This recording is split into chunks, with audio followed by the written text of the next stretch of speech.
All right, you should be good, Bill. Okay, at this time, it is 2:05 and I apologize for running late here. I was running literally to get here. But it is the Audit Committee meeting on the 30th of September, 2:05 PM, and I will call this meeting to order. And we can start off with the approval of the meeting minutes for August 8th. Excuse me, let's see, we've got Commissioner Hadler here, Commissioner Martinez, and myself, Commissioner Winfield, with Mr. Metcalf online, as well as Karen Curtin online, and then a few individuals for some of the companies that have submitted bids, Mr. Whipple and Mr. Keys. All right, so I will look for a motion to approve the minutes for the August 18th, 2025 meeting. I read through the minutes at the end of last meeting, but they're not attached to the agenda right now. Right, I read them when So, Wayne sent them over to us. yeah, and I didn't have any problems, so I'll move to approve the minutes with the addition that we attach them to the agenda. Second. All right, motion by Commissioner Martinez, second by Commissioner Hadler, all in favor? Aye. Aye.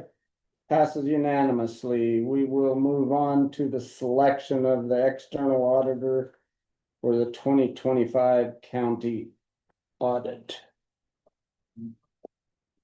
And we can start any discussion we want here, I guess. I guess I'd start it off. The bids look pretty straightforward. So maybe this is just a lack of my memory, but did we decide definitively that we were gonna bundle the health recreation, SWSSD and EMS in our selection? Like, are we sure we're going to, bundle those with our external bid? I know we discussed it quite a bit, but I can't remember reaching a consensus on doing that. I don't know that there was ever a formal vote on it. We felt like that was what we were gonna do in order for the county's audit to be done on time, to look at April 30th or whatever, 31st, whatever Yeah. the final day of the month is, their deadline for the component units. But I don't think we ever had a formal vote on that. And then, cause that would, with the lowest bid, 1, 2, 3, 4, that would add 30,000 basically to the bill, right? Ish, at least minimum. 20, And then we also discussed how much of the county would pick up from that. Right, like some of the units, obviously they all pay for their own audit at this point, whether they continue to pay for a portion of that or if we were gonna pick it up entirely. Well, I don't know for this matter, or for this meeting that it matters, but I know had been discussions about paying 50% of it or. But I don't think that we would push that off onto the contractor. That would be. I think either which way we want to go with the lowest bid. If this is the way that we're gonna go. Yeah, Right, we're gonna be wanting to go for the lowest bid either. Well, it does affect the lowest bid, because if you throw those out, then the lowest bid changes. Yeah, but I think this is, I mean, and we can put it up to a vote to see if that's the way that we want to go or not, make it official, but I do think that. And is it the purview of this committee to do that, or the entire commission to decide whether we bundle those component units into the entire bid? I mean, I would imagine this has to go to the commission for a final I would vote, so I guess. think that this would be just a recommendation. Right? Got it. I mean, that's my understanding, Yeah. but it's also my first year at the audit committee. so Sure, I'm me not too. I haven't been on the audit committee either, so those are just, I mean, that's not a whatever But criticism, the- it's just a. Yeah, no, and then the second thing is I do think that it was understood under best practice that every 3 years that you do rotate your auditors out. Yeah. Is that correct, Karen? Generally, I'm sorry, we can't hear you. okay. You can't hear me? yes, ma'am. You can hear me. Okay, good. Generally, auditor rotation is somewhere around 5 years.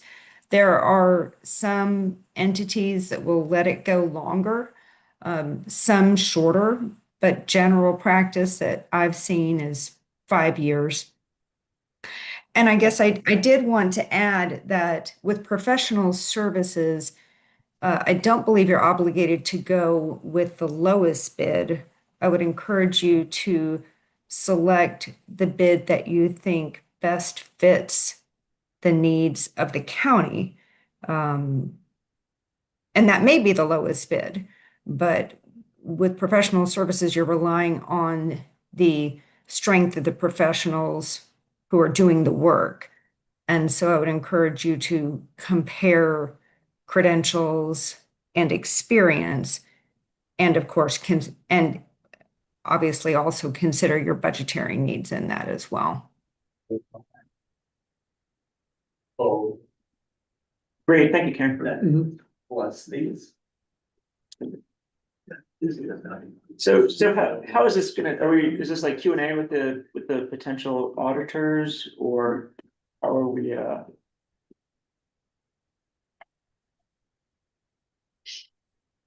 sorry, what's our format, I guess? I'm sorry, Oh, I was wondering if now, if we open it, is there Q&A with the gentleman from Richie May and Squire? It looks like John's not here, but, then that basically, how do we?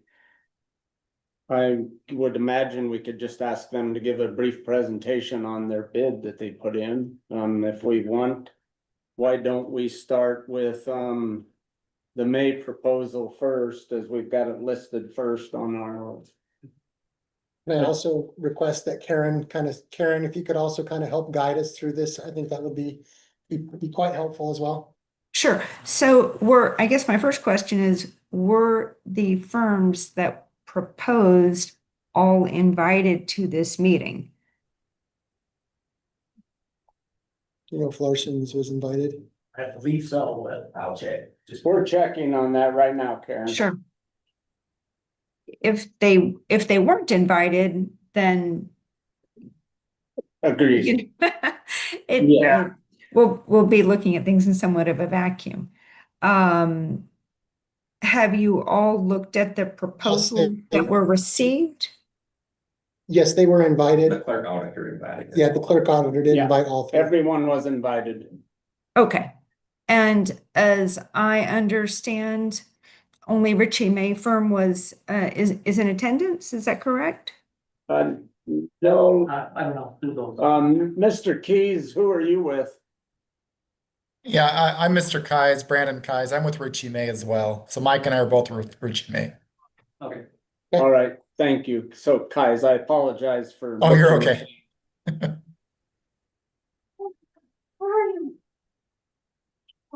So we have one in attendance is all at this time, Karen, and I would open up to them to allow them to present it. Sure, absolutely. We have seen the proposal, and I guess if you'd like to highlight any items that you think are of the greatest import or that you were not able to add into the conventional proposal, please share it with the group. Okay. Yeah, I'd like to start off, and then Mike, you can jump in and help me as needed. So we really appreciate the opportunity we have as Richie May to present to Grand County and to this board. We know this is a lot of time and a lot of effort to make a decision on a big firm, and we just are happy to be able to present to you. My name is Brandon Kais. I am a partner at the firm, and I actually oversee our governmental auditing for our cities, districts, and school districts, local districts and school districts.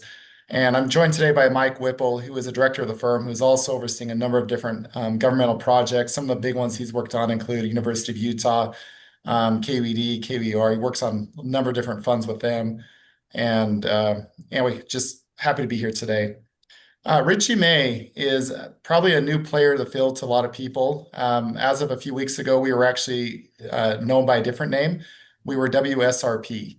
So WSRP has been around since 1986, and a few years ago, we were acquired by some private equity, and they have since grown our firm exponentially. We were last year about a 100-person firm, and now we are over 600 people strong, which makes us about a top 60 firm in the nation right now. And we've experienced a lot of growth through acquisition, but we're also growing internally just through growth through, governmental side, HUD, real estate, SaaS companies, construction contractors as well.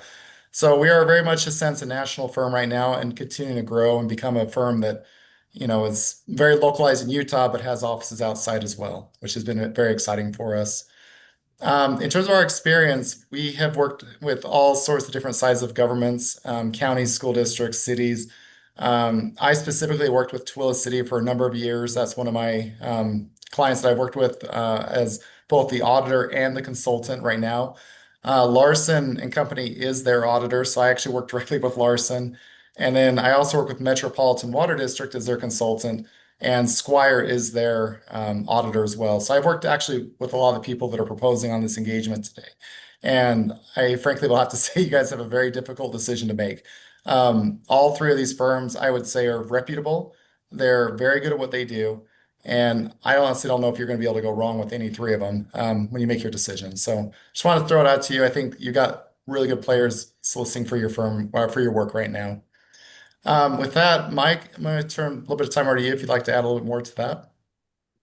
Yeah, well, I'm a director with Richie May, formerly WSRP, and appreciate the opportunity to work with Brandon and present to you guys. And thank you so much for your time. And as you mentioned, I've worked on a number of government audits over the years, and chiefly proprietary funds. I've done a number of broadcasting entities associated with the University of Utah, a number of water districts and proprietary funds. And we've got a firm with a diverse set of industries and experiences, and excited to be here and excited to present ourselves, and happy to be here and answer any questions that you may have.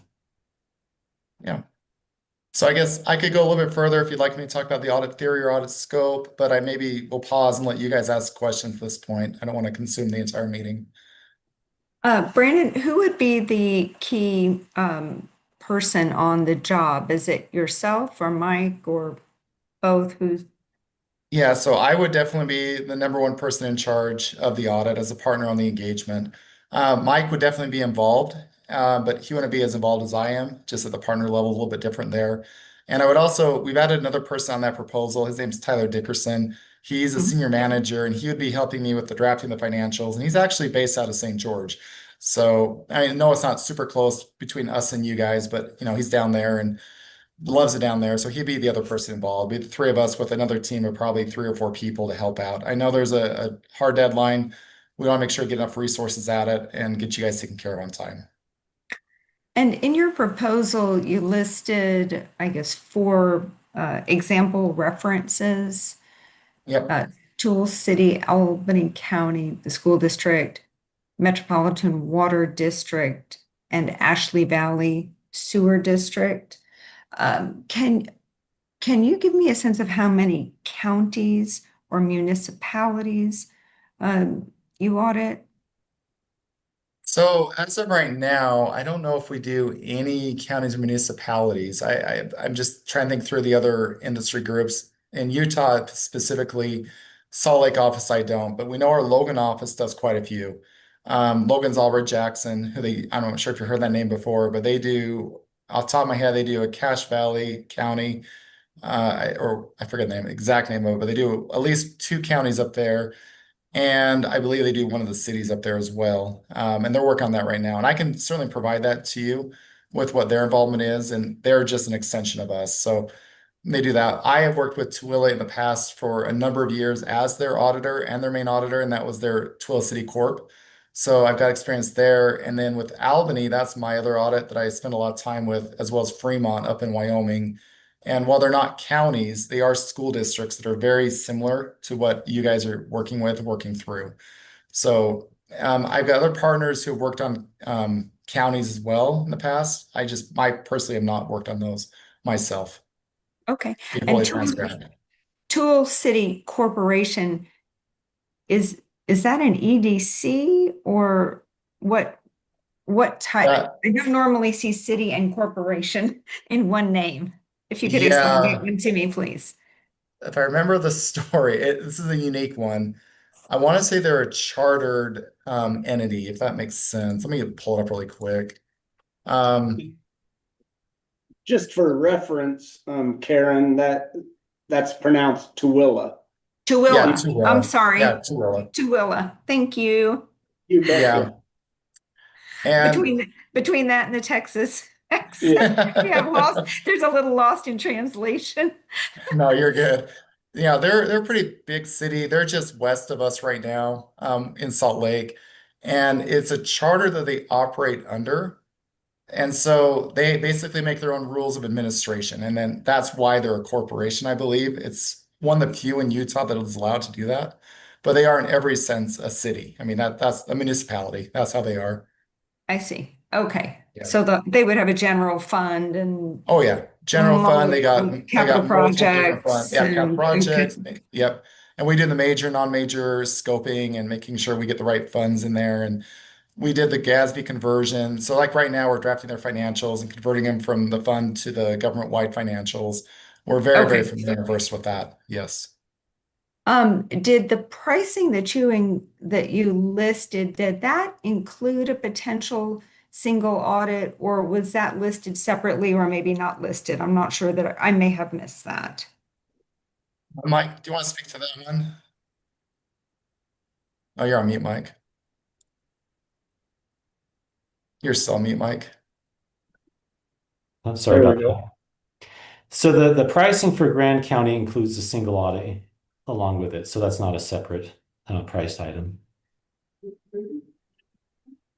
And commissioners, or do you know if any of the component units even need single audits? I couldn't answer it. I guess it'd be worth a conversation with each one of those units to find out. Okay, so for the county, it would include the single audit, correct? You don't think it would? Yes. Okay. Go on the record, but I don't think we need it. I don't think it. Okay. I would be surprised if they did have a single audit, but I'm sorry, I'd be surprised if they did have a single audit, but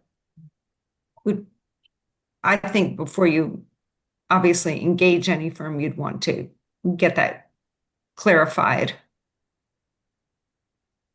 Yeah, we would be very flexible with that. If it turns out that there is no single audit, we'd make sure we get that price to where we think it belongs and pull that out of the proposal. So So the proposal, the four component units, we were not anticipating requiring a single audit. So the single audit for Grand County itself is built into the yeah. price as is. But as we bid it, we were not anticipating single audit for the component units. I understand. Okay. There any additional questions? I have a couple. I guess, and maybe just some explanation, but the component units typically, their deadline, well, not typically, statutorily is the same date as the county deadline.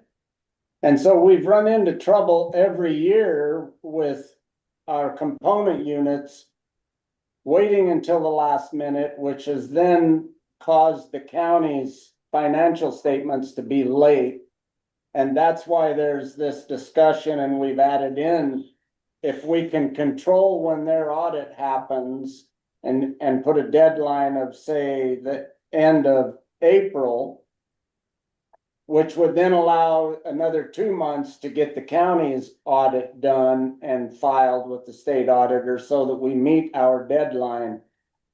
I'm not totally sure, but I think it's been in the last 3 weeks to a month that ours were just filed this year. And so what we're trying to do here is have our audit done and on time filed with the state. Mhm. By pushing those component units. And I guess I want to clarify or make sure that you understand that's the goal here, is to meet our deadline. Sure. And I guess, clarifying your deadline is, with being a calendar year end, your deadline is June 30th. Is that correct? And that's the same deadline the component units have, which causes this problem. They don't feel like they've had to turn them in to us until the deadline, and then ours ends up being late because the previous external auditor was constantly waiting, and hoping to get those. And so by us including them in the audit and paying for either a portion or all of them, we're trying to control that timeline. Okay. You know, that's a really good way to look at that. I've got the Albany County School District on the proposal there, and we get their audit finished. They're a December or a June 30 year end. We get their audit usually wrapped up by the end of November, and it's due end of December. And every year we go into January because of this exact same issue. And we've been begging them for 3 years now to have us move to be their component auditors. And it just is met with resistance for whatever reason. But if we were able to get in there and do their audit on time, like you're proposing here, we would definitely be able to meet their deadline. But that one or those two component auditors foul us up every single time. So if we were able to get and coordinate with this group here and get them to give us information timely, there's no reason we shouldn't be able to meet that deadline on June 30th for everything getting done if we can get those component auditors or component units nailed down earlier. Right, and I guess that my explanation would just be also that working with our clerk auditor, which is one person here with the county and with the component units to make sure all of that happens, and hopefully with our administrator, make sure they understand they have a deadline and that we plan on filing on time. Yeah. That makes sense. That's the only clarification I have. If either of you guys have anything. Just with the only thing I have in front of me is the pricing. And it looks like on the component units, you guys priced the same for each one, you know, between $7,000 and $8,000, whereas the other companies, some of these component units are varying sizes and complexities, I'm sure, and the price variance is significantly different with some of the other bids. So I was wondering what went into that, what you were looking at to price those equally. Well, I think when we were going in through this, we were kind of looking collectively as a whole, and maybe we didn't allocate, you know, more or less on one or the other. We probably could have done a little bit differently. I don't think it would have changed much because we feel like we're going to get some pretty good efficiencies and, you know, working on these and, you know, just thought we'd do it overall global, what it would take to get all these audits done. Probably less specifically focusing on the individual entities per se, if that makes sense. We kind of looked at collectively instead of holistic or individually. Mike, if you want to add to that or. That's exactly what we did, yeah. Yeah.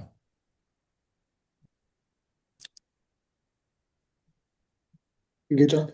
I think so, yeah. Yeah, a couple of questions that I have right there is, so I got you guys' rate as 195 for junior staff basically and 565 for executive staff. Does that sound right? Yeah, that is correct. Oh, sorry, Mike. Okay. I mean, those And are our then- current rates. We did, you know, put our estimated hours and then put, you know, a fee after discount. So I guess we put in our actual rates, but those won't be the rates you'd be paying. They'd be a discounted rate, you know, by the time you get the final bill. So that. Okay, and so my question is on this, so in that contract, you'd foresee that we would be at that maximum amount right there for all of this. So the contract that we would set up would basically be not to exceed 112,000, is that correct? And that we would be looking at, you know, you come in and go, oh my goodness, it looks like we're gonna take, you know, another 30 hours at executive staff time and then be adding on to that. That would be the maximum with that minimum and maximum that you set up on that proposal. Is that correct?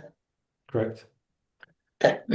Yeah, the one caveat is if there's something that comes that's unforeseen for whatever reason, that does actually require additional work that, you know, whatever it is, I think we'd have a conversation with this group here, let them know what we're up against, and at least see what makes sense from a financial standpoint for us to continue on. But for everything we're looking at right now, this is what we think the out-of-pocket's going to be, and we would not exceed it for just minimal, you know, changes or issues we run into. I'm thinking like if there's a new single audit loaded on that we weren't aware of, stuff like that, big ticket items, we'd want to just chat with you guys about it before we go forward with that work. Got it, but for the scope of work that we're looking for right here, which actually gets into Yes. the next question, is I did not see the deliverables spelled out when I was looking at the contract. Do you have that kind of set out? I think a couple of the things that you know, we'd want to make sure is,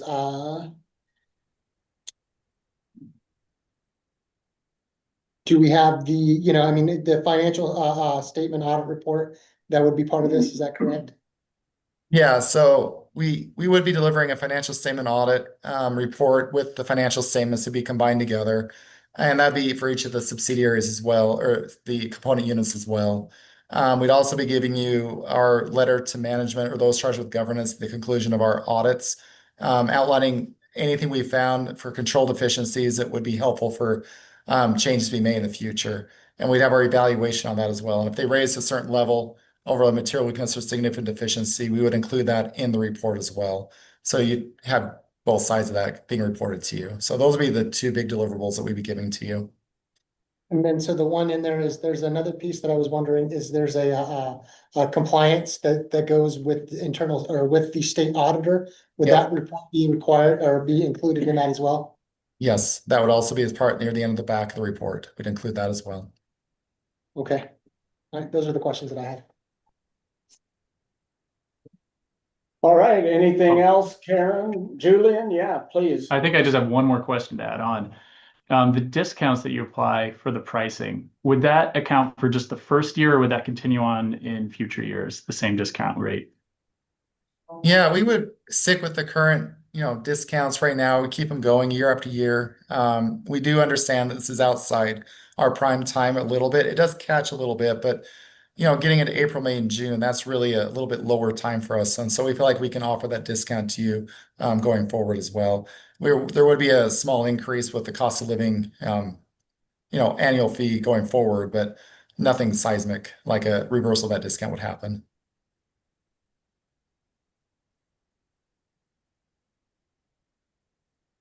Brandon, is your firm a member of the Government Audit Quality Center?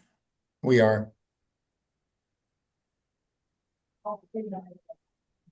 And this job would be primarily staffed out of which office? It would be staffed primarily out of our Salt Lake office. And then with our senior manager down in St. George, he'd be the one outside the office there. So Salt Lake is about 4 hours from 3.5 to 4. 3.5. Okay. Yep. Okay. So do you envision on-site field work? How does all that generally work for you? Yeah, that's a great question. And with COVID, things changed quite a bit for every CPA firm out there. And right now, we've been taking the approach is we would love to be out there with you guys if you'll have us. There's a lot of companies that they just don't want us to be out there. They can do it remotely. And so that'd be a question that, we'd like to, go down that road with. We are open either way. We would prefer to be out there if we could. It just makes the audit go smoother and quicker. But we understand if that's not an option.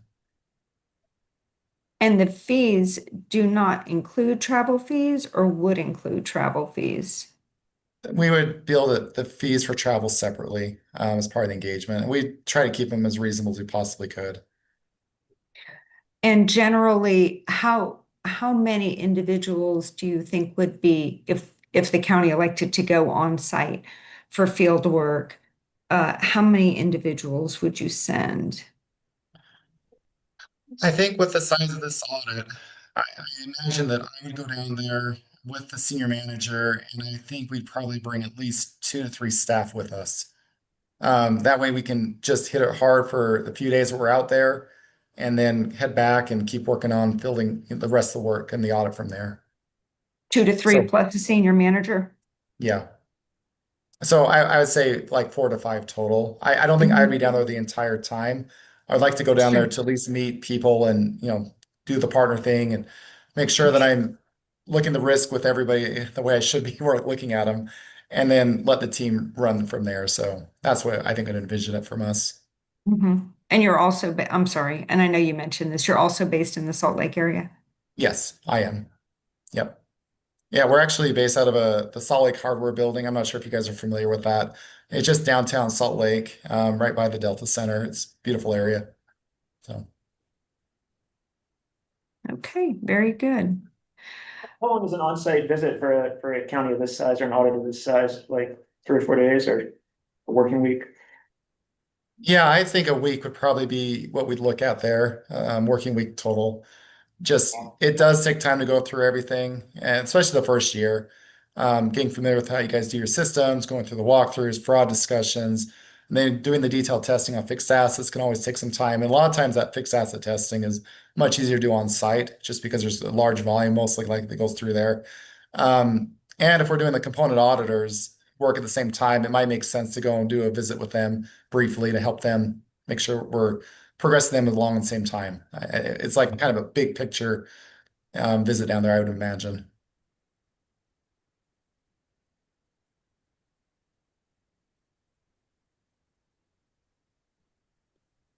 Okay. Well, that's all I've got. If everything. I would suggest letting John have a. Yeah. Yeah. Oh, yes, I for just sure. wanna finish up before we move on to that one. Anything further for these guys, Karen or Julian? All right, thanks, gentlemen, Thank you. and we will move on then and let John present his from Larson's. Okay. Thank you. Sorry, would you like us to leave the meeting or would you like us to stay on? It's your call. Yeah, it's your call. I mean, it's an open meeting, so. Oh, okay. We'll just stay on. Okay.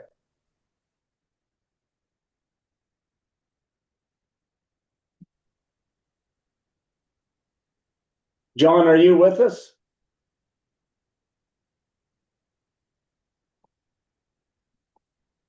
I don't have his number, could shoot him a text or something.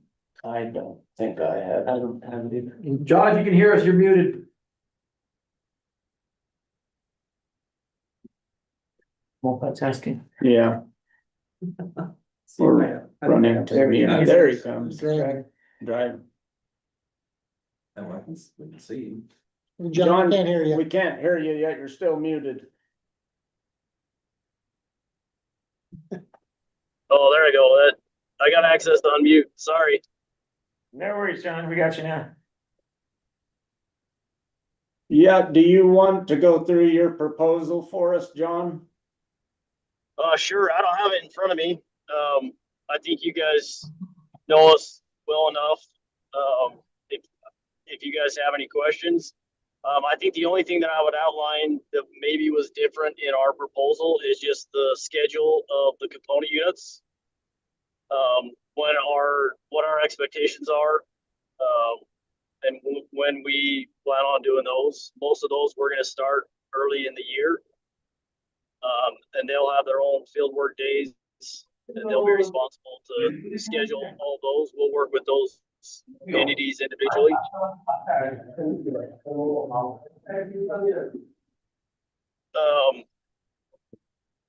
Other than that, it's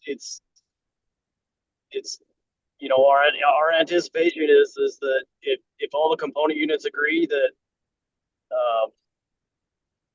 kind of roll up and have us be their auditors, then that's going to allow your audit to get done on time. Yeah. As far as county timeline, I mean, you know, nothing's really going to change. You know, we're going to do field work in March, April timeframe, and hopefully wrap up the audit, you know, early June.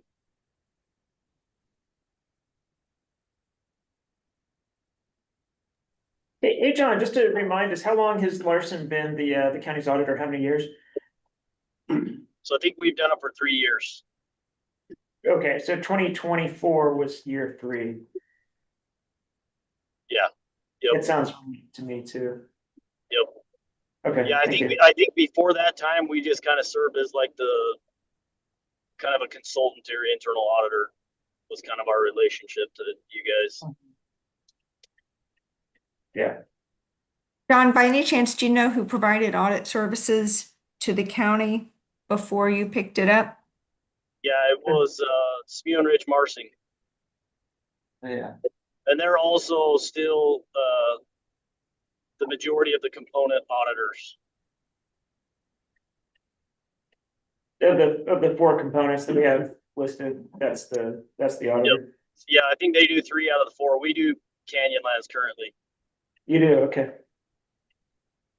The Canyonlands being the solid The waste. care center. Nope, Okay. Canyonlands Care Center, sorry. Is that the same as the full component unit, or is that a subset of the component unit? No, that is the full component unit. Oh, okay. And what month is that typically issued in? Well, last year was our first year and we issued it in May. Prior to that, they had Gilbert and Stewart, I think, was their auditors, and Spielman before that, and it was typically issued in August or September. Gotcha. And on your proposal, I believe you estimated 17,001 for the Canyonlands audit. Is that consistent with what their fee is now? Yeah, that's right now. I'm sorry, that's what they're paying now? Yes, yep.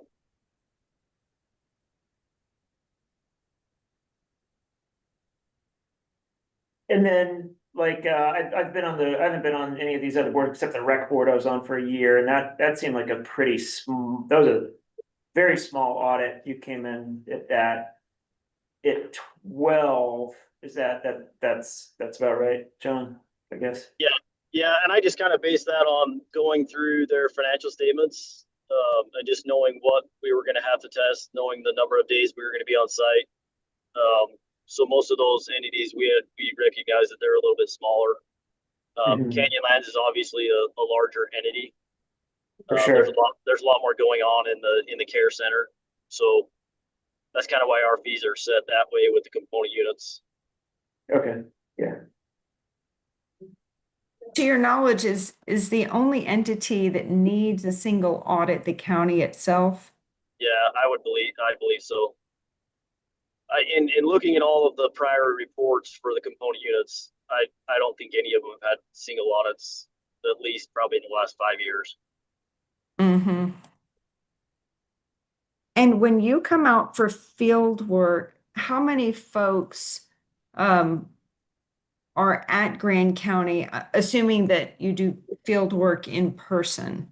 Maybe it's not done in person, maybe it's done remotely. Yep, we do it in person. Typically I'm there, the manager's there, the senior's there, and then we'll have 3 to 4 staff. 6, 7? Okay. Mhm. Yeah, usually around 6 of us. It's too much, Brad. Well, I mean, you just can't pass up an opportunity like that. Is the county fairly responsive to your requests, or are they able, I guess I'm questioning if their finance group is able to handle that many Yeah, people at one time? yep. Yeah, and even if they weren't on site, like currently I'm out of town on another engagement, and we have 2 or 3 people working back in the office. They're just constantly emailing them. So whether or not we're on site or back in the office, then they're going to get the same amount of requests. Mm-hmm, mm-hmm. It's just a matter of, okay, are we going to ask it through email, or are we going to be able to get up and walk in and walk through information? I think it's important for us to be on site because we do pretty thorough walkthroughs of all of your processes and your controls. And it's hard to do that virtually.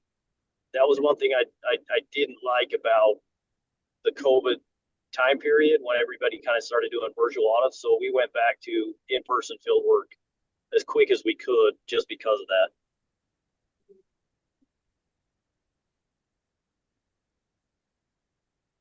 that. And then, are you, just on that question right there, are those travel fees included in this, or are they not included in this quote?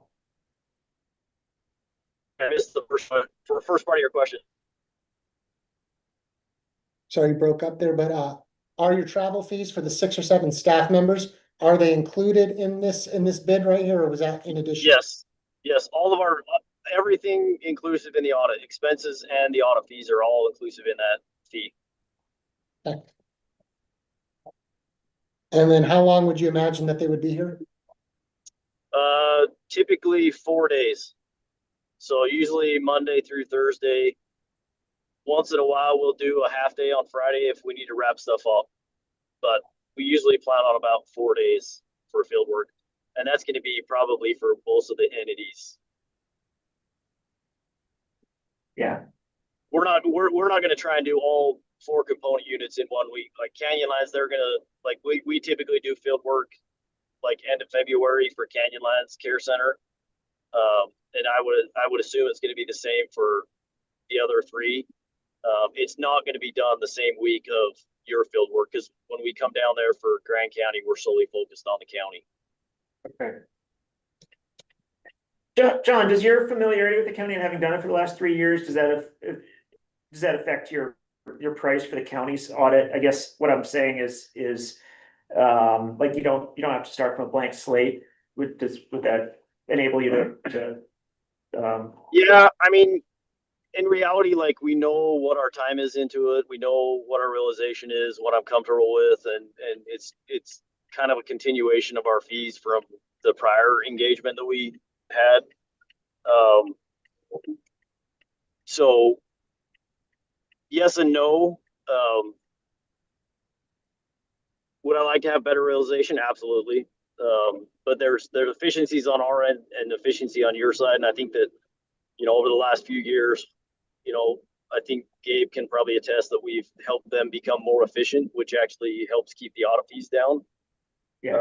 So yeah, I mean, I think that with the history, but it's also, we know what problem areas we're going to have. We know where we're going to have to spend a little bit more time, where we can have more efficiencies.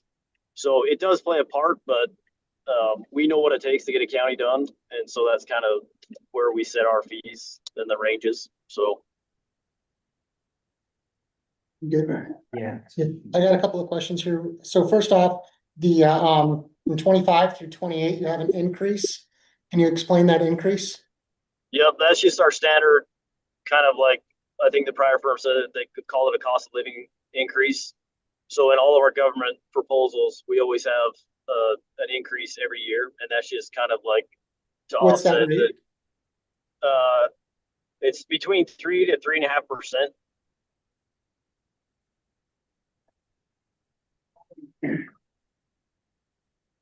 Okay, and then the second question on that is the single audit, is that is not included in this rate, correct? It is included. Yep, that includes your single audit, because we know you're gonna have a single audit every year, so we just include that as It's- part of the fee. Okay, maybe it was just mispresented then here. Do you see that there, Mark? Yes. Okay, so that Is actually should.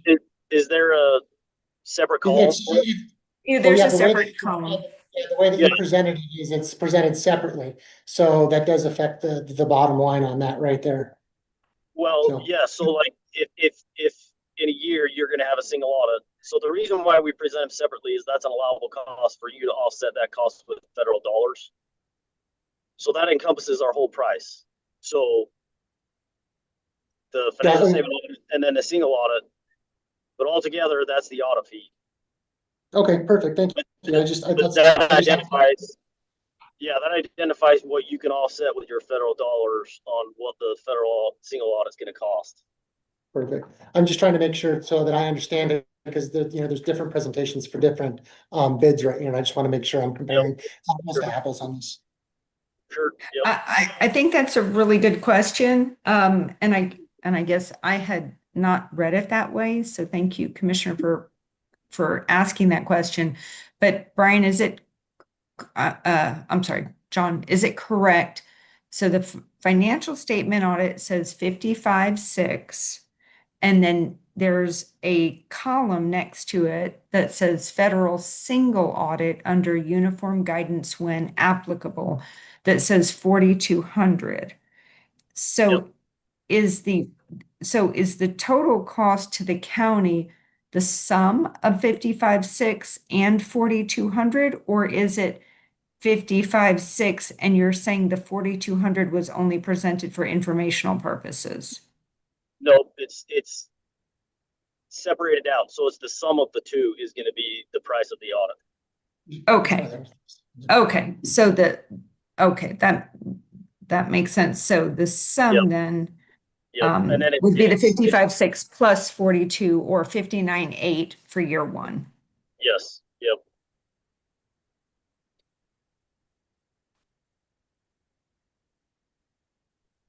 And then just to add on that, the single audit listed for the other component units likely is not applicable because we don't believe they have single Correct. audit. So it's there just in case. It's just there in case something happens, like if everybody gets a bunch of COVID money again and all of your entities have single audits, that's what the price is going to be for that entity to have a single audit. So that's why they're separated, because if for some reason with the new standards in uniform guidance, if all of a sudden the county falls to 999,000 and you don't have to have a single audit, then you're not going to get charged that $4,100 for the single audit. And it's going to be the same with the component units. So it's only when that's applicable. And then I have another question, is, just, I didn't see it listed in here. Do you have the member rates and the senior staff, rates, just in case we do require additional service? I didn't see those listed in the proposal. Yep, and I can get those sent to you. Okay, that would be great. Thank you. Yep. John, based on your experience, if you had to give us a couple of recommendations as to what the county could do to improve the audit process for next year, where do you see as areas of improvement that the county could make? Well, right now you're currently paying an outside consultant.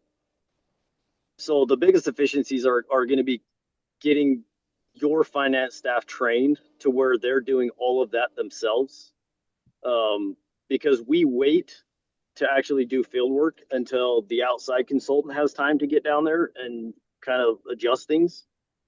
And so that efficiency can be captured by Gabe and Steve doing that themselves. I'm not opposed to having an outside accounting firm helping you guys close your books. I'm not saying, hey, go fire your outside, because we've had a great relationship with them and we can bounce questions off of them and, hey, why did you guys do this? What are you seeing here? But there is a lot of efficiencies, and then things getting done during the year, like your capital assets, making sure that those schedules are all up to date.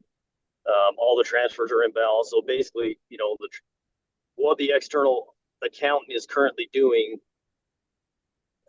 if Gabe and Steve were doing that themselves, it would be a lot more efficient, because it should be done at or near close to the year end, instead of waiting 4 months for the outside accountant to get there and then try and make all of the adjustments. Does that make sense? Absolutely. So I didn't realize that the outside accountant was, well, essentially delaying the whole process, right? If the outside accountant could be working closer to the end of the fiscal year, January, February, then the audit process could go faster. Yep.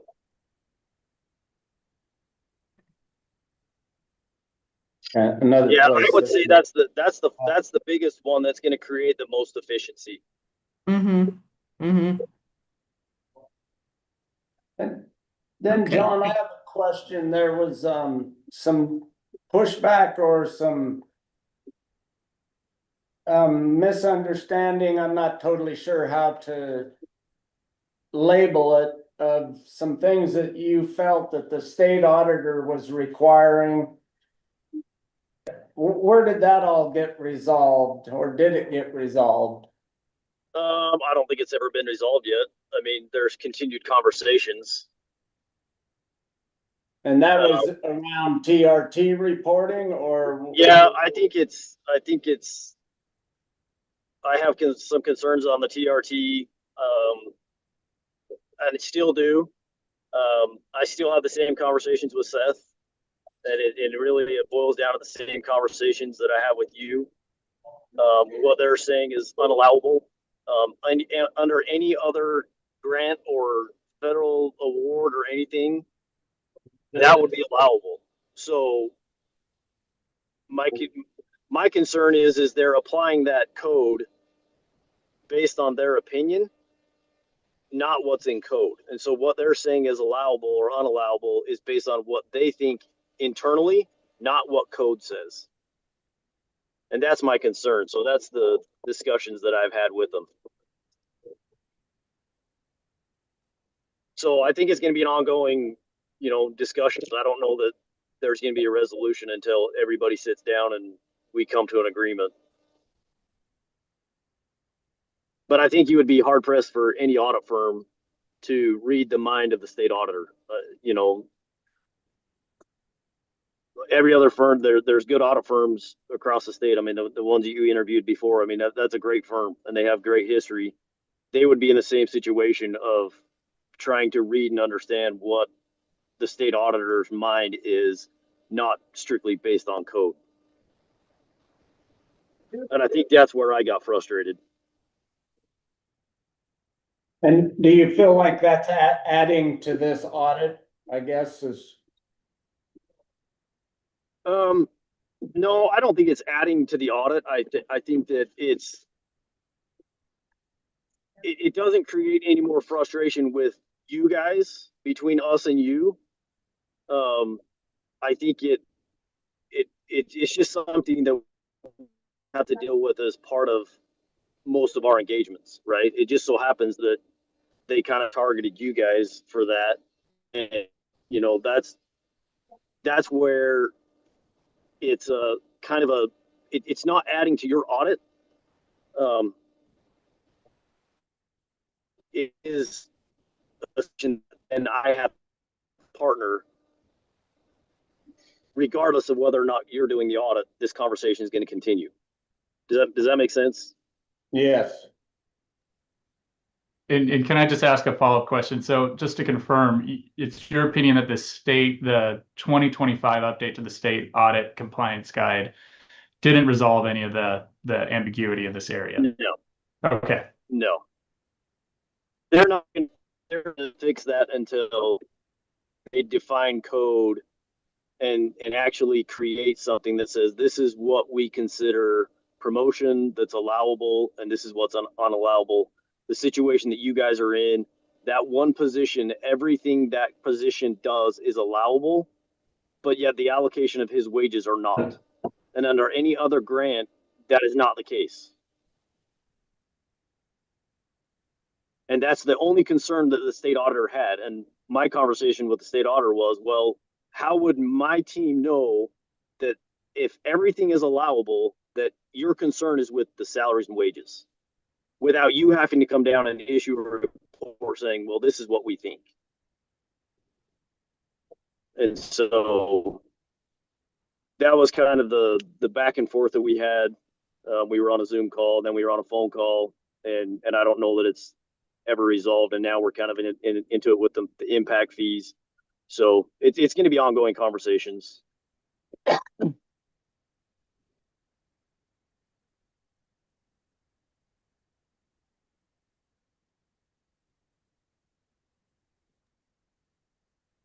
I guess I don't last, have anything else. Oh, go I ahead, guess, Karen. well, I was just gonna ask the last question. So, John, you've been the auditor for 3 years, and what would be the benefit to the county to continue the relationship with you, as opposed to going with the new firm? Sure. I think that it's kind of the conversations that we've had, before it's that longevity. It's we know and understand. I mean, it's going to take any firm at least 3 years to really understand how you operate, how you record transactions, how your staff does things, what your processes, what your controls, in order to actually provide the value that your auditor should provide. And that's where I've kind of differed from, the state auditors in they're saying, hey, we're telling you have to change every 3 to 5 years. Well, all of the research done since the 1930s say that's not the case. There is the benefit to finding somebody that you trust, whether it's us, whether it's another firm, but keeping them as long as they're providing the value that you should expect from your external auditor. They're helping you get better every year. They're having open, honest conversations.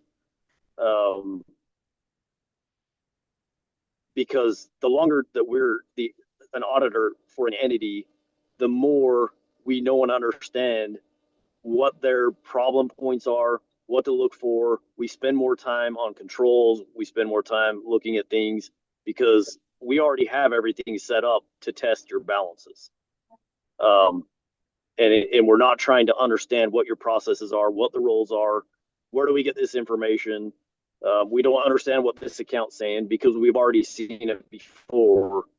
We spend more time actually looking for best practices that we can say, hey, look, this isn't going to result in a finding, but you ought to consider doing it this way because this is the best practice.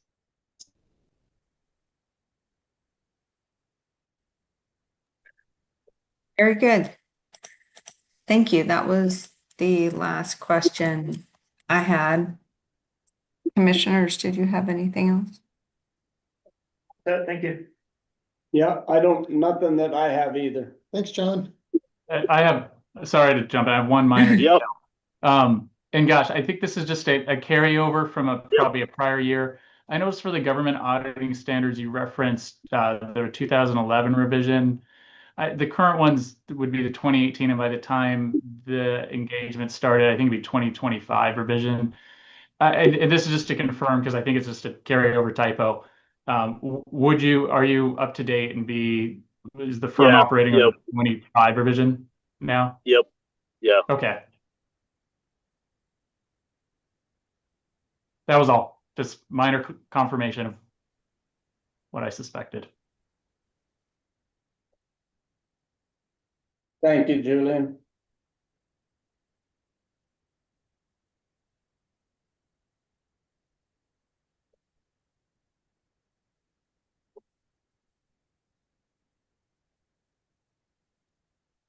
So it is correct that Squire was invited, but elected not to attend the meeting for whatever reason. I confirmed that they were invited, yes. Okay, very good. And then just before we move on to Squire, I just want to disclose that I have worked with Squire in the past at NABTEC. So just to put that out as a disclosure for the committee. You worked with them as they were a firm that audited one of your companies? It's not my company. I manage a rafting company, and they have done the audit on that company. So I just wanted to just to disclose that to the group right here. So You've had some experience working with them? correct, yeah. Good. And they are the firm that has been helping our clerk auditor also, Karen. So as a county, we've got some experience with them also. I don't know for how many years, but I believe they started in 22 as our consulting accountants. That was actually my question is there any conflict of interest with them having been our consulting accountants doing the audit? Oh, so Squire is the consultant that is assisting Gabe and Steve in assembling the year-end, reconciliations, roll forwards, etc. they Correct. are. Okay, so there would definitely be a conflict there. Well, it would be a conflict if we were to retain their services for the following year while they were engaging us in the audit. But if we were to terminate the consulting account contract, which is what I assumed we were going to do. Yeah. Sure. Okay. Gotcha. Yeah, if I can jump in just because I know that they wouldn't have done anything under 2025. So they would be considered independent because they haven't touched anything in 2025. They usually don't do anything until they start prepping for the audit. So I see. So they're really just engaged in, oh, sorry to cut you off, Karen. Just the year-end closeout? yeah. Yep. Okay. And they're the ones that have been coming in late in the year. Yes. And do we know if that's because the county has requested that they come in during that time, or that's their calendar? Do we know why that's been happening? Boy, I have no idea. In fact, I've kind of been the one pushing to change the way we deal with our component units. And so Mr. Hatterley's remark there was I guess an eye opener or waking me up to the fact that it isn't just the component units that might be driving our financial statements being late, so. I Mhm. don't have an answer for you is what I'm trying to say, Karen. Yeah, typically that's when they've been available to get down there. Not saying that they couldn't if you, I mean, I think if Gabe pushed them to get there earlier, they probably could work it in. But when they've communicated with us, it's, hey, this is when we were available to get down there. So we typically wait until to schedule field work until after they're gone. And I think that echoes an earlier comment that immediately after the beginning or after the end of the calendar year is when audit firms can be very busy, January, February, March. And so Squire could also be very busy during that time, and that's why they would rather come in March, April, possibly May, even May, to do the closeout.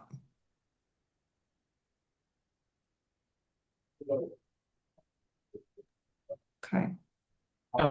I just would raise one logistical question. So if Squire won't be doing the consulting, if they were to be awarded, I guess that's the conditions of that. Who would be in place to fill that role? Which, because it sounds like it's functionally required right now. And so I'm guessing no one here knows, but I think it'd be a good question to ask just to make sure that there's coverage on that year-end work.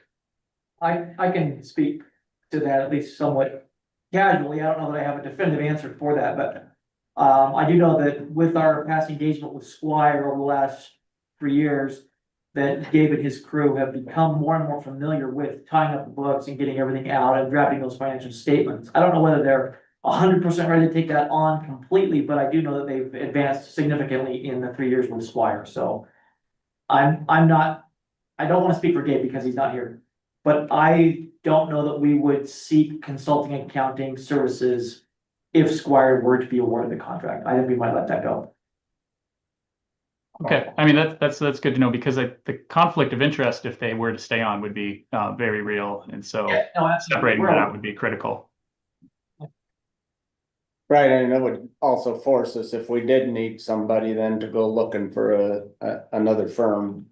Right. But with less time, it just available. Yeah. Yeah.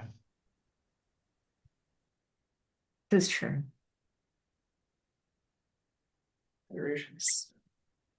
So do we have some general, I guess I'll give you my general impressions and then would you, Commissioner Winfield, would you like me to kind of head in that direction and y'all can please Yes, thank chime in. So in reviewing the proposals, every proposal has its strength and its weaknesses when compared to other proposals. Squire, I thought, had a very good list of clients and depth of governmental services. I like that about their proposal. Their fees are significantly higher than the other proposers. In addition, it wasn't clear to me from the Squire proposal if the single audit was included. It may be, but it may also not be. So I think that if additional, consideration is made of Squire, that needs to be clarified. Their cost for the count or their fee for the county audit was $74,000. And their proposed cost for Canyonlands was quite a bit higher at $30,000 compared to the other two respondents. But if the county is paying for half and maybe Canyonlands is paying for half, that may not be as impactful, but it was still significantly higher. What I liked about the Larson proposal, of course, is that they are experienced with the county. 3 years is not a long time. We frequently, as I mentioned, will do auditor rotation at 5 years. So there's not a minimum or a maximum at 3 by any means. Their fees, even including this single audit, were lowest for the county, higher for Canyonlands. They were the mid for Canyonlands. But as Canyonlands is paying that fee now, that's probably the right fee or close to the right fee, 17.1. The Richie May proposal, I thought the pricing is very competitive, particularly for the component units. I'm almost concerned it's a little bit too low for the component units. There's just not a lot of meat on that bone at 7,500. So I think per the conversation, they're really anticipating on getting the full scope of the work. I would like to have seen a little more county and municipality experience in that proposal. I realize they do have some. I'm just not sure of the depth with the team. You know, with the staff and other members of the team, given that they have, it appears to be fewer county and municipal clients. On the positive side of the ledger, they were the lowest bidder in total, even in consideration of the highest at their highest range. I think the difference in price between the Richie May proposal and the Larson proposal is really immaterial. You're talking about a couple of $1,000s, you know, on over $100,000 job. So I don't think that should be your deciding factor. I think you should be looking at the experience of the firms and give consideration to how strongly you want to switch firms, and of course the value of staying with the same firm. So I would think about that more than the price differential. Squire would represent a change. So there would be a learning curve there, just like there would be with the Richie May group, but at a significantly higher price. And again, their fee could be exclusive of the single audit, so that may need to be added, which would, you know, just increase the variance between the other two respondents and Squire.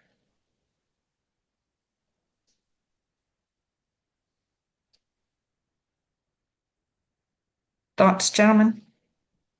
But it would also have to be added into Larson's as well. That is correct. Yeah. But even in adding it to Larson's, there's just not a whole lot of difference. Adding it into Larson's brings us to a total of 16.9. The Richie May low price was 103 and the high was 112. I would imagine they would be on the high side because I think that the component units are a bit low. I don't see how they could do it for less than, you know, less than even 8,000. It's just, you can barely sign an engagement letter for $8,000 in my experience with, you know, firm requirements and, you know, number of hoops that you have to go through. So to me, we're really comparing, as far as fees, 16.9 to 12,000. So Yeah. I, But I on would that- say that difference is not much. But on that though, we did ask Richie, and there is a discount that's reflected in grouping all these together. And then in the conversation that you had with Larson, they are not offering us a discount for the additional services. They charged 17.1 for last year's Canyonlands, and this year will be charged 17.1. So even though we're throwing them additional business, we're not seeing any discount in the rate. Is that your understanding as well? I believe the discount is from Richie May's standard pricing. So as was mentioned, staff is $195 an hour, partners $565, and they come up with a total. For example, they estimated the county audit at $105,000, but then discounted it to 75,000 to 80,000. So even with the 75,000 audit, the total was 103. With the 80, you get to 112.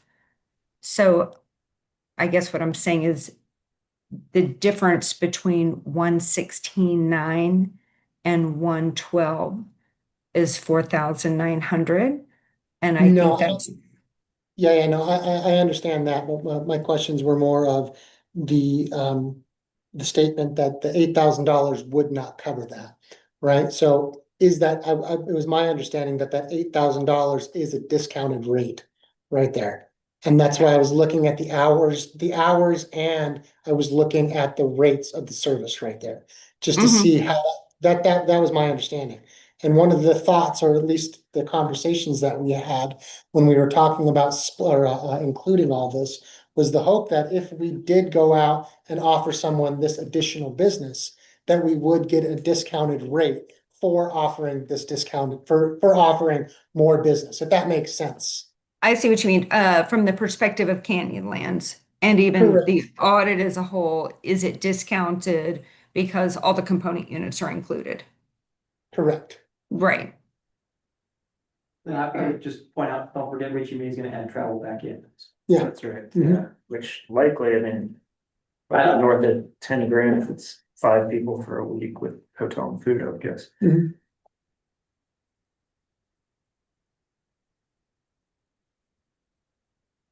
So I think we're looking at it different ways, but reaching the same conclusion in that the fees are fairly comparable, or at least Sure. not enough to make a significant difference. Because Yeah. correct, Larson's fee included travel and the Richie May proposal did not. So I imagine we'll be in the same ballpark either way. Yeah, I imagine Larson's would probably actually come in a little bit less with the cost of, especially if the audit takes place during our busy season in April, which it generally has.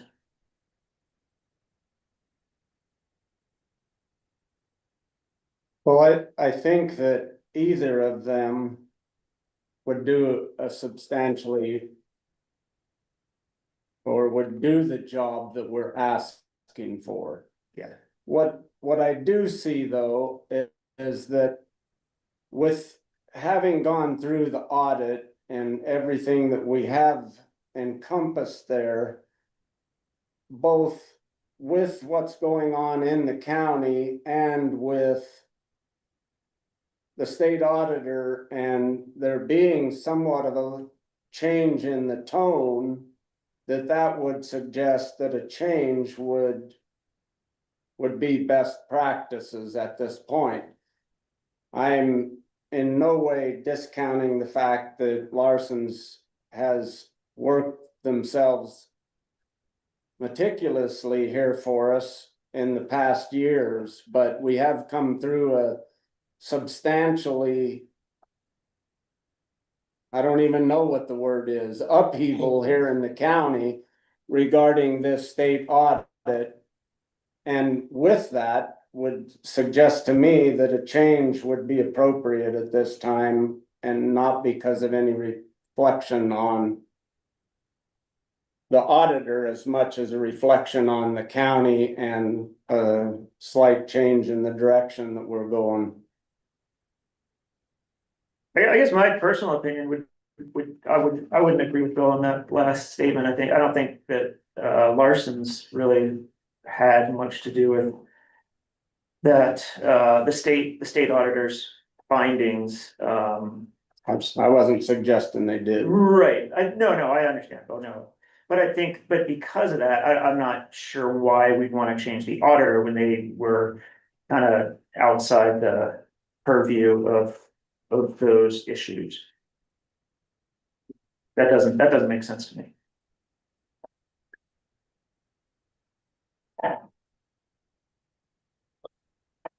Can I suggest that we put it up for a vote for the recommendation? Absolutely. I'll go ahead and make a motion then. Sure. I move to recommend Richie May for the state auditor.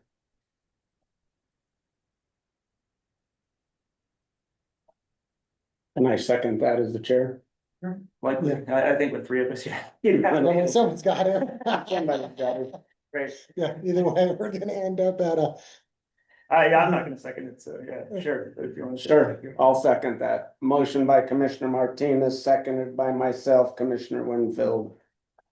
And so putting it to a vote, those in favor? Are we gonna, is there a discussion after the? Nope, there's open discussion. Yes. Would you like some more discussion on it, I guess? Sure, I just like to, my personal feeling, I think when, if push comes to shove, I think Larson's has been a very good auditor, and I think that their proposal actually would, with the added in travel expenses and the realistic look at the component units, I think that and we're not even sure yet where we're gonna land with those component units. I think that's up for a little bit of a discussion at the county commission. Their total brand, pricing came in much lower than the others, and I think that's a pretty accurate pricing since they've done their audit for the last 3 years, so I'd expect that wouldn't change. I think I've been very satisfied with their work personally and my personal interactions with Mr. Hatterley and with Larson's in general. So I'm firmly in the camp of by price, service, and everything else, familiarity. I'd be much more in favor of Larson's. And I was in no way trying to cut off any discussion here. No, I understand that. I don't have anything negative regarding Larson's myself. I think that the price of both of these comes in very close to even when you do add in the travel. I don't think that there's enough of a difference for it to be the deciding factor on which one of them we go with. And I just, again, will reiterate that I think that a change is a good thing at this point, and that change has happened within the county, and this would be a good time to do it within our financials as well. yeah, and I mean, I can just say that, I mean, I've had nothing but great things to say about John working with him and, talking with him at these meetings. But I also was very impressed with Richie May that you guys came in and the discussions that we just had here. I also read through all three of these proposals, and just my general feel as reading through these proposals, right, that Richie May did stick out as a clear winner. We talked about experience, and we talked about the experience of this office right here, but I also looked at the experience of the entire organization of Richie May, which is a large organization, and I do think that will be well handled right there.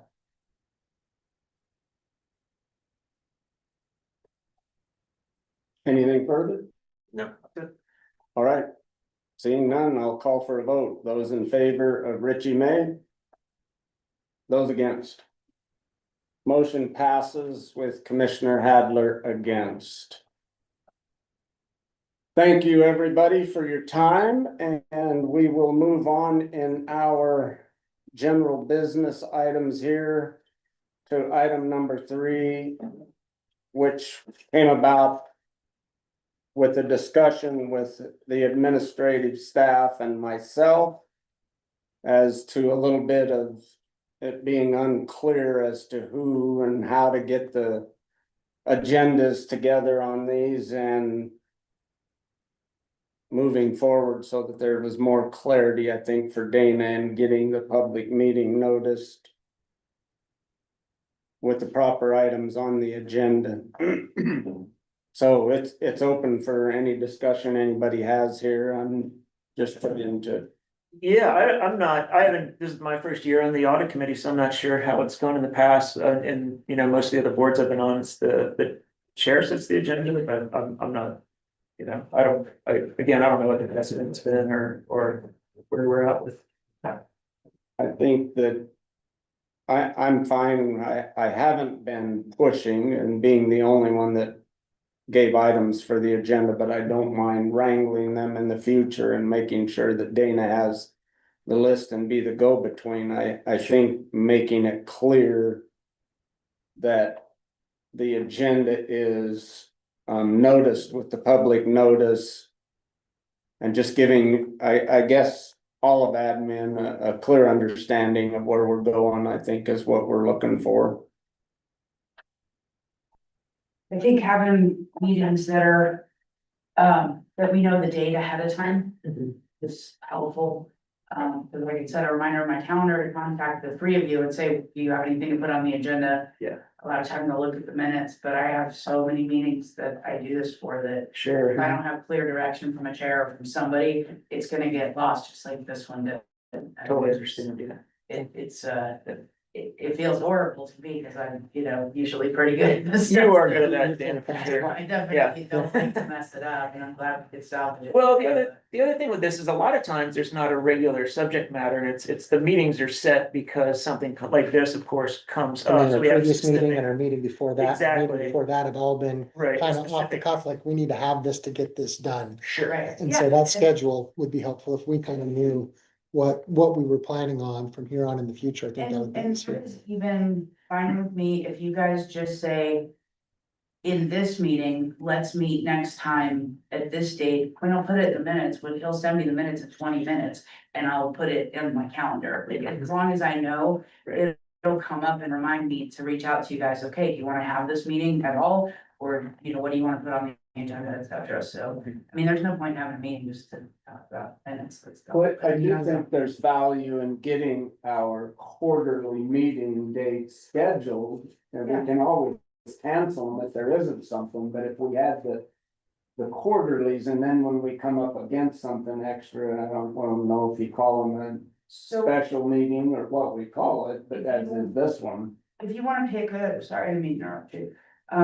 If you wanna pick a meeting for the next meeting, at the next meeting on the agenda, we should put setting the meeting schedule for 2026, because this is after today, it's the last quarter. Right. So pick Okay. a time, you know, a day, whatever, or give me a range of dates and I can make sure since Karen's still here, okay, never mind. Can I also make just maybe a recommendation or a request is that we add in any other special duties that this board holds, right? And dates that might also align with special meetings. Whether that's, you know, renewing contracts or whether that's reviewing certain, reviewing the financials. That we at least maybe would say, hey, you know, at this point of the year, we're gonna have to review the financials. We can either line it up with this meeting right here, or we should plan on a separate meeting sometime in this week. And it's just, I think, for me, not being on this board, I don't know exactly what all those duties and those timelines are. So if anybody has maybe like a little bit of experience in, hey, it seems like every year you guys do have to meet for this right here. It'd be great to know that in advance when we discuss it, so that we can put those into the calendar as well.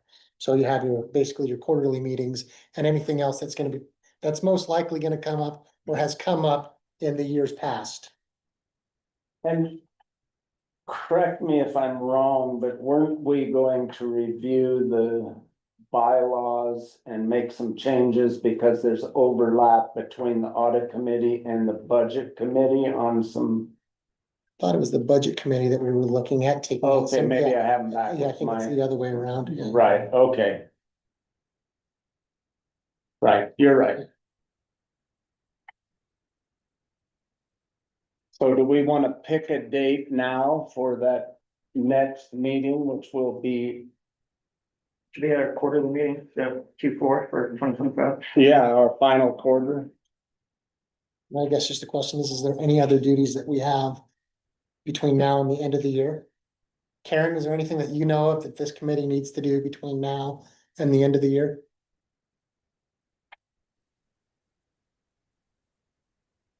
Glad that you've selected the auditor. You have your internal audit in place.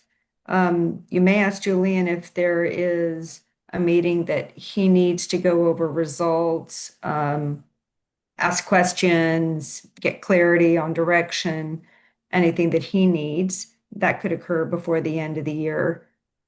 You may want to, and this doesn't require a meeting, but get some clarity on the timing of the outside service provider and confirm whether or not that service is needed. Or maybe, fewer hours are needed. Perhaps there's kind of a weaning that happens there. Okay. So And that's we what can- comes to mind. Yeah. Yes. So And then just a few Julian? things. Yeah, passing that question on to you. Yeah, nothing that we couldn't handle at the final quarterly meeting. I think in future years, we'll be on a cadence with having an annual risk assessment from internal audit. And we could build that step in to a standard meeting. It doesn't need to be a special one. But there's nothing that you need time for before we set the fourth quarter. No, nothing in particular. I have some emails going to get access to the financial system, but again, nothing that needs to be handled by the committee.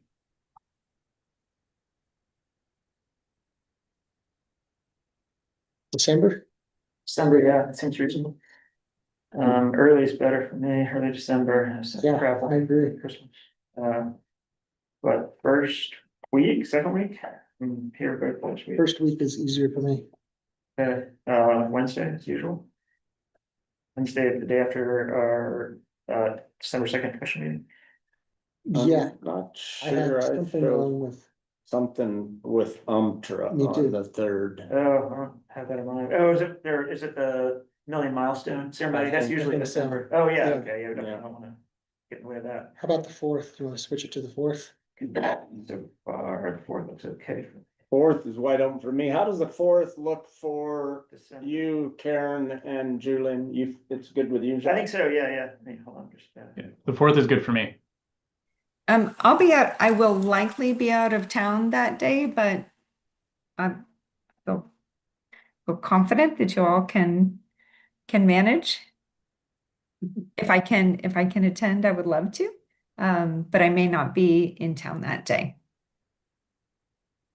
okay. Is there a day that week that might work better for you? I will be if I'm out of town, it will be Wednesday and Thursday. Those are my only out of town days in December. Guess we could do Friday morning if it came to that. Yeah, Friday's fine with me. Prefer for like first thing in the morning would be better for me and stuff. Fridays are typically budget advisory. What do you think? Or you can have a BAB in December. After November 1st, it will get forwarded to the real commission. Right. Oh, then- okay. Then we start doing Yep, workshops. Yeah. You're right. We do workshops, Bill, you're right, but it won't be the budget by the. Okay, Okay. so how does the 5th look, Julian and Karen? Fine with That's me? good as well. Good. That was a yes, Julian? Yes.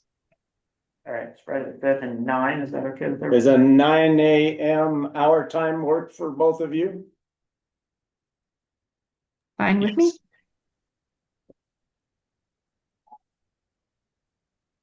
Anyway, run down the possible topics again for me, because I have one that we need to find out about the outside consultant, Squires, and what need Gabe sees there. And then we'll have to set our, I think our 4 quarterly dates for 2026. Did we talk? about that? And right, so that would be the other business item is to set the next year's quarterly dates.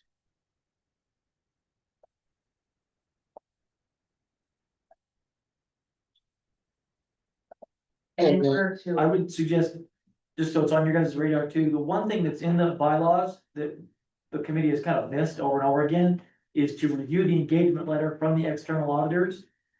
before they actually show up and come here. So that's one thing that I think we've always missed, that this committee should be reviewing that engagement letter beforehand. So we should set one of the meetings so that it lines up with rough engagement from our external auditor. Just And so will December 5th be too late for that? Oh, no, that's way too early. That won't be until March. Yeah, Okay. yeah, I'm just saying for No, no, no, 26. yeah, thank you for that, yeah, exactly, that's a consideration, yeah, perfect. Can you add that to to the minutes? Sure. Thank you. Another item, gentlemen, to consider is your discussions with the component units to confirm that they would like to have their audits completed by Richie May, and a discussion as to how the fees would be divided, if they would be divided, or if that will be put upon the component units. The fees are very competitive. I can't imagine that they're paying any less than that now, so there may not be a need for the county to pick up the fee at all. To that point, is it the component units' decision themselves finally as to whether they are gonna go with the same one? Yeah, Okay, they're separate from us. great, so they get the last say. We can give them an incentive, Right. but we can't, I remember we were talking about the carrot. Right, that's So- right, yeah. So It there is would be a the- good discussion to have prior to the next meeting.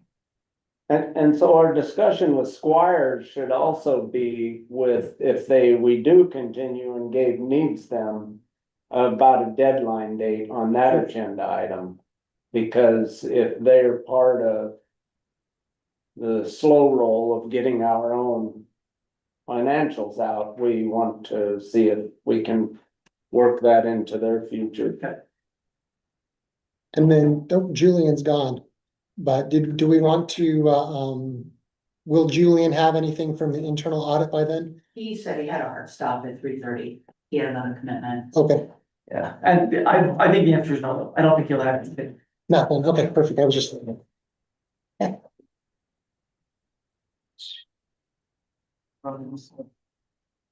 Okay, anything else? Anybody? All right, Karen, anything from you? No, sir. Thank you. All right, I Let's will, everybody. I wanna just follow up and make sure that Richie May, that you guys know that this is our subcommittee. This recommendation from this subcommittee will get forwarded to the full commission for a final vote adoption. So I just wanna make it clear that you guys don't have the contract yet, but we're moving in that direction.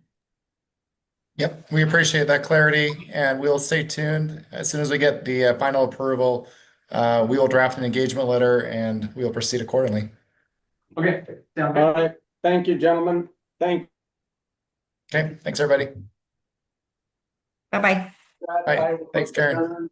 This meeting is, at 3:38.